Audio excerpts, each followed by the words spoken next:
Because I think we've heard another really big lie that didn't come from a 9-year-old. Instead, we've been told a different kind of big lie. And that big lie is HB2. This hateful piece of bigoted legislation that came down to us. And I'm going to tell you what the big lie is. The big lie is that they say that bill was written to protect women and children. Do you believe that? No. I don't believe it either. And I'm going to tell you why. And I'm going to get out of the light here. I said I could handle the light, but I'm having a hard time. Can you still see me okay? Okay. Let me tell you something. Here's why it's a big lie. And yesterday I coined this, and I loved it. It's the hateful eight. Except I came up with about 15 hatefuls. So I tried to consolidate a little bit today. We'll see what we can do with this. The legislature really doesn't want to help women and children, and I think we all know that. And we can prove it, because if they really wanted to help women and children, they would expend Medicaid to some 380,000 of our citizens.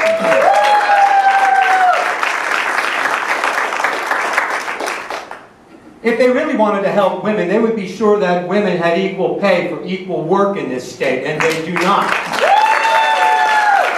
If they really wanted to help women, they would pass the Equal Rights Amendment that's been languishing for 94 years. Great story I learned about that yesterday at Women's Forum in Henderson County. I didn't get to stay for the whole forum, but I heard this, and it was a doozy. Wait till you hear this. One of the women who was there is a Black Mountain resident, and she was a speaker. She said that she spoke to a legislator in Louisiana. Spoke to a legislature in Louisiana. And what did he say when she told him about this bill?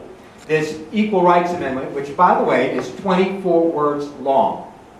He commented that he hadn't had time to read the whole bill yet. That's pretty funny. I'm going to say that one more time, because it's hard to believe. He said he hadn't read the bill because it was too long. 24 words. Anyway, so we need to pass the Equal Rights Amendment. We need to restore fair tax policy that favors North Carolina's hard-working people. If we really care about women and children, we would see to it that they got a fair break. There's this thing that's disappeared in North Carolina called the Earned Income Tax Credit. Have you all heard about that? You know whose idea that was? No. Ronald Reagan. Yes. Ronald Reagan invented the Earned Income Tax Credit, and he wanted it because he said it would help people become better consumers. I call it trickle-up economy. It's common sense. I don't know what he called it, but to me, that's another way we help the women and children of this state. We improve their buying power.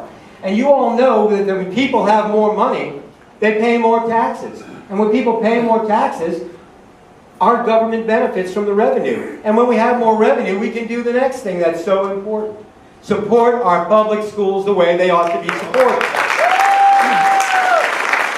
We need to do that.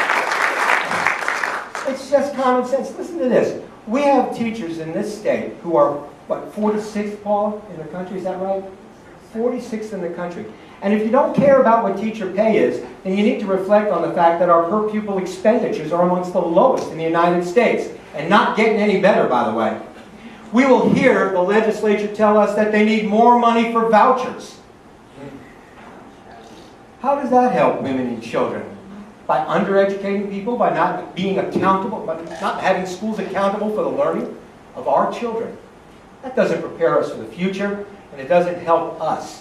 Matter of fact, those of us who are 65 and older especially want well-educated children, because they'll be operating on us someday. Do we really want somebody coming out of Podunk Private School to take care of us with no standards, no accountability? Doesn't make sense. So if we want to take care of women and children, we want to be sure we have well-educated people out there. Now, I don't want to take shots at private schools. There are some good ones out there. But to me, vouchers are a little bit like the fire department. You know, and I'll tell you why. All of us pay for a fire department. It comes out, we pay it every year, don't we? We all pay for fire departments. You don't have, Ken, has your house burned down at Glen Cannon? God, I hope not. He hopes not. Well, Ken by the logic of our Republicans right now, Ken probably shouldn't have to pay taxes to the fire department because he doesn't use them. If you don't use public schools, it doesn't mean you shouldn't support them. Because the public schools are here to support the bulk of our student population, and they are the hope of our future in this state. We cannot turn our back on the women and children, because when we do, we turn our back on public education. Public education is everything. It's my life, and it's the life of our children, their parents, and their grandparents. The next thing I want to talk about with education, and this is one of the hateful eight, but grouped together. What has happened into preschool education in this state? It has been cut in half. The support for at-risk children in North Carolina has been cut in half. Now think about that. Here are at-risk children in a state struggling with poverty. At-risk children who aren't exposed to enough literature before they come to school. Well, what grade do you teach? She teaches 3rd grade. Children are coming to our kindergarten classes unprepared for kindergarten because they haven't had books read to them. And some of them haven't had books read to them because they come from homes that don't have any books. Can you think of anything more tragic than that? So we have children growing up without books, without literature, without hope. And we have done that to them, and we have done it big time with this legislature. We need to do better for those children, don't we? Yeah. I think we do. So we need to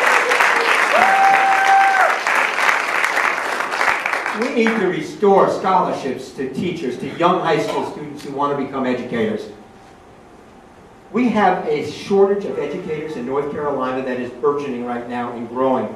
People of my age are retiring hand over fist. I heard an estimate from the Budget and Tax Center that said that we were going to need some 10,000 new teachers a year, and we're sending 30% fewer people to college to become teachers in North Carolina. That is a frightening statistic, and they're not becoming teachers for obvious reasons. We all know it's because of pay. We all know it's because of the morale in this state for schools and for public education. We have hurt our people so badly, and we need to do so much better. Giving teachers, young high school students, scholarships to become teachers and getting their commitment helps us find the very best people to put into our classrooms, and teachers ought to be the very best of our graduates. Not people who couldn't find jobs doing something else. Educators need to be the best. Next, we have got to repeal House Bill 2. It is an abomination. And we can talk all day long about the rights that they're stealing from our cities and our counties to self-determine legal and lawful ordinances. Those ordinances are the things that make communities work. I think what Betty Scruggs does on the school board is more important sometimes than what the work of the President of the United States is, because what she does affects every single child in this county every day of the week, all year long, and in a very personal way. We need to be sure we're taking care of our school boards and our county commissions and our city councils, because that's where the rubber hits the road. And after that, we need to get people like Maureen, and people like me, and Terry Van Dyne, and Brian Turner, and all of those folks, and Susan Fisher, and Joe Sanqueen. We need them all returned to the offices that they're currently holding, because without them, we would have no voice at all in Raleigh. And we can do so much better. Let me tell you about my little boy again, who just came to my office, who told me that big lie. After I told him I thought that was the biggest lie I had ever heard this school year, I said, "Now tell me the truth. What really happened?" And he said, "Well, one of my neighbors told me to come to school and say that word." And I looked at him and I said, "Well, that would constitute the second biggest lie I've heard this year." House Bill 2, voting restrictions in this state, turning our back on the beautiful environment in which we all live. These are lies that we're being told. And people are buying them. And in the absence of another voice, they will never really know the truth. We need Maureen to stand up, speak out, We need people like me to speak out. We need you to speak out. We need you to talk to your neighbors. We need you to tell them the truth, that we can do better, that our schools are our future, and we cannot forget them. We cannot forget to tell the truth. If we really want to take care of women and children, we need to make North Carolina a healthier, stronger, and more vibrant state, a progressive state, the progressive state that most of us came here to buy into. And those of us who've lived here a lifetime have benefited from. A state that's run by people like Jim Hunt. That's the kind of governor we're going to get when we get a Roy Cooper in office. And he will lead us. I am not going to bore you with any more words right now except to say I need your support. I need you here today. I need your hopes and your dreams. Folks, Henry David Thoreau, I say this often, one of my favorite writers, said to build your castles in the sky, then build your foundation. We need to dream big. We need to dream about a better, stronger North Carolina. We need to lock arms and walk together, and we need to build a strong foundation so that this state becomes the state that we know, that we love, and that we know can be the very best in the United States. Thank you very much for coming today. Eat more food.